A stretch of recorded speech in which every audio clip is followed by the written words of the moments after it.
नमस्कार दोस्तों, आप सबका स्वागत है हिंदी की इस ऑनलाइन क्लासेस में। और साथियों, आज हम पढ़ने जा रहे हैं बीएड द्वितीय वर्ष को लेकर। और बीएड द्वितीय वर्ष में हमारा जो विषय है वो है हिंदी का शिक्षण शास्त्र। और हिंदी के शिक्षण शास्त्र के अंतर्गत हमारी जो इकाई है वो है द्वितीय, हिंदी की पाठ्यचर्या एवं पाठ्य पुस्तक को लेकर। और उसी के अंतर्गत आज का जो हमारा प्रकरण है वो है राजस्थान बोर्ड की प्रस्तावित पुस्तकों का समालोचनात्मक विश्लेषण।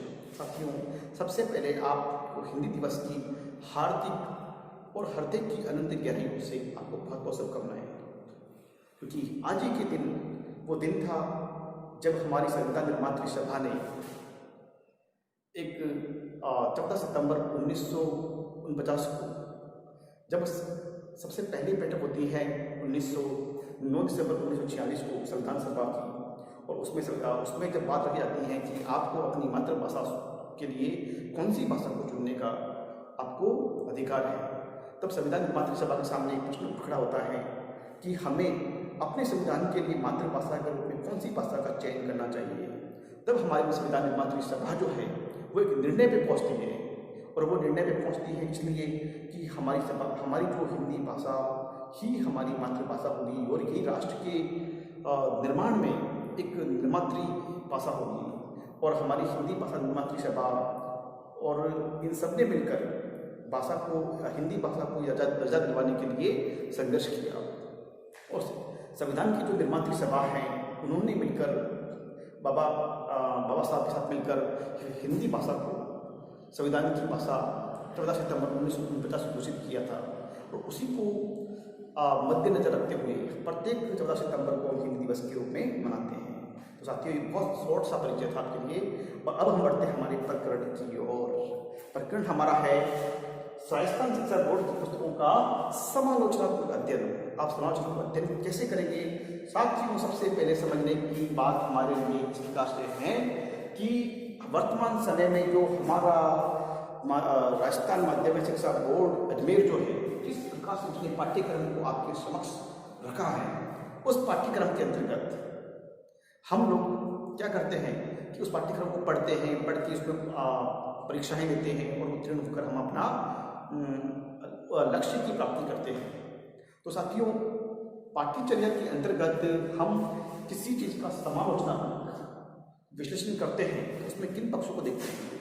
तो सबसे पहले साथियों मैं कहूँगा कि हर माध्यमिक शिक्षा बोर्ड की पुस्तकों के पीछे लिखा हुआ होता है, हर पुस्तक के पीछे लिखा होता है कि शिक्षकों के बेहतरीन सुझाव या अच्छे सुझावों को आमंत्रित किया जाएगा। तो शिक्षा बोर्ड उन सुझावों को आमंत्रित करता है। तो साथियों, कुछ होते हैं जागरूक शिक्षक, बहुत ही अपने विषय के प्रति गंभीर और अपने विषय के प्रति प्रेम करने वाले शिक्षक होते हैं, मेरी तरह, है ना। तो वो शिक्षक क्या करते हैं, अपने विषय को लेकर उनको सुझाव भेजते हैं माध्यमिक शिक्षा बोर्ड को, SIRT को। तो उनके जो सुझाव होते हैं वह आमंत्रित किए जाते हैं। उन सुझावों के ऊपर उनको पुरस्कृत भी किया जाता है। तो उन सुझावों में हम ये पढ़ने जा रहे हैं कि समालोचनात्मक विश्लेषण कैसे करेंगे। तो हम किन आधारों पे हम विषय वस्तु का समालोचनात्मक अध्ययन करेंगे, पाठ्यचर्या पर हम कैसी स्थिति रखते हैं, पाठ्यचर्या के पीछे हमारी किस प्रकार की स्थिति को हम दृष्टिगत करते हैं। तो साथियों, हम सबसे पहले पढ़ने जा रहे हैं इस दृष्टि के बारे में, और वो है सबसे पहले जो स्थिति है उद्देश्य प्राप्ति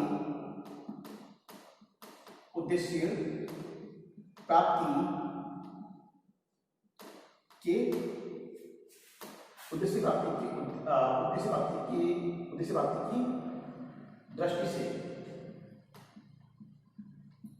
दृष्टि से पाठ्यचर्या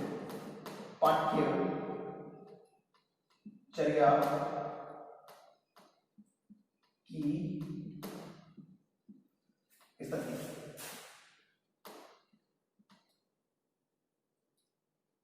साथियों, सबसे पहले हम समझने का प्रयास करेंगे कि हमारे पाठ्यक्रम में सबसे पहले स्थिति हम किसकी लेंगे, उद्देश्य प्राप्ति की दृष्टि से पाठ्यचर्या की स्थिति, कि जो पाठ्यचर्या हमें जो प्रदत्त की गई हैं, जो दी गई हैं, जो हमारे सामने रखी गई है, क्या वो पाठ्यचर्या उद्देश्यों की, शिक्षण उद्देश्यों की प्राप्ति में सहायक है अथवा नहीं है। इस बात की स्थिति को हम स्पष्ट रूप में समझने का प्रयास करेंगे कि आप जो पाठ्यचर्या की जो स्थिति है वो शिक्षण उद्देश्यों की प्राप्ति में या संप्राप्ति में किस प्रकार से सहायक है। क्या पाठ्यचर्या की जो स्थिति है वो हमारे जो शिक्षण लक्ष्य हमने निर्धारित किए हैं, जो ज्ञानात्मक हैं, अर्थ ग्रहण के लेकर हैं, व्याकरण की शिक्षा को लेकर हैं, हमारी दैनिक जीवन की भाषा को लेकर हैं, या हम समझे साहित्यिक प्रवृत्ति को लेकर हैं, या मन के भावों को लेकर हैं, या उसमें बालकों को नया किस प्रकार अधिगम करने में सहायक है। तो उन तमाम सारी बातों को लेकर क्या पाठ्यचर्या शिक्षण उद्देश्यों की प्राप्ति में सहायक है अथवा नहीं, ये प्रथम बिंदु है जिन पर पाठ्यचर्या का एक तुलनात्मक हम कह सकते हैं, तुलना कर सकते हैं, तो समालोचना कर सकते हैं कि पाठ्यचर्या हमारी बोर्ड की जो पाठ्यचर्या होती है बिल्कुल बालकों के सीखने के अनुरूप ही बनाई जाती है, और पाठ्यचर्या को इस प्रकार से निर्माण करते हैं कि पाठ्यचर्या बालकों की अधिक से अधिक अधिगम कर सके। और इसी दृष्टि में साथियों में बताना चाहूँगा, और दूसरी जो स्थिति हमारे सामने वो है विषय सामग्री का संगठन। विषय सामग्री का संगठन। अब विषय सामग्री का संगठन को लेकर साथियों इस प्रकार से बात बनती है कि विषय सामग्री को लेकर संगठित कैसे किया जाए। तो संविधान जो हमारे जो पाठ्यक्रम की जो पूरी और जो बात है वो पाठ्यक्रम सबसे इम्पोर्टेंट या सबसे महत्वपूर्ण जो वस्तु हमारे साथ ये है वो ये है कि जो मतलब हमारे सामने विषय सामग्री हम जो एक विषय के अंतर्गत जो पठन की योग्य है, जो पढ़ने योग्य सामग्री हैं, जो बालकों के सर्वांगीण विकास में सहायक हो, ऐसी सामग्री का संगठन किस प्रकार से किया जाए। या फिर जो वर्तमान में जो शिक्षा बोर्ड की पुस्तकों में क्या ये विषय सामग्री का जो संगठन है क्या ये बालकों के सर्वांगीण विकास में सहायक हैं अथवा नहीं है, इस बात को लेकर भी ध्यान रखा जाता है कि ऐसा होना चाहिए कि विषय सामग्री जो भी हैं, जो विषय वस्तु हैं, वो बालकों के सर्वांगीण विकास को लेकर होनी चाहिए। उसका नैतिक विकास, उसका सामाजिक विकास, उनका चारित्रिक विकास, उनका सांवेगिक विकास और बालक की बुद्धि का विकास एवं उसके समाज के प्रति जो दृष्टिकोण है उसको भी उभारने में वो पाठ्य पुस्तक अच्छी होगी। और साथ ही साथ राष्ट्र निर्माण की जो भावना है, राष्ट्र के प्रति समर्पण की भावना है, उसमें भी कहीं ना कहीं वो पुस्तक की सहायता प्रदान करती है। मैं उम्मीद करता हूँ हिंदी की पुस्तक से तो इस प्रकार की बातें आनी ही चाहिए। हमारे अच्छे दैनिक जीवन में उपयोगी होने वाली बातें हैं, या फिर हमारे राष्ट्र के निर्माण में जो ऐसी बातें जो राष्ट्र को लेकर चले आ रही है, ऐसी बातों का समावेश भी किया जाना चाहिए। और राष्ट्र के उत्थान को लेकर उसमें बताया जाना चाहिए। जैसे वर्तमान की जो पुस्तक है कक्षा 9वीं में है, 10वीं में है, 11वीं में भी है और 12वीं में भी है।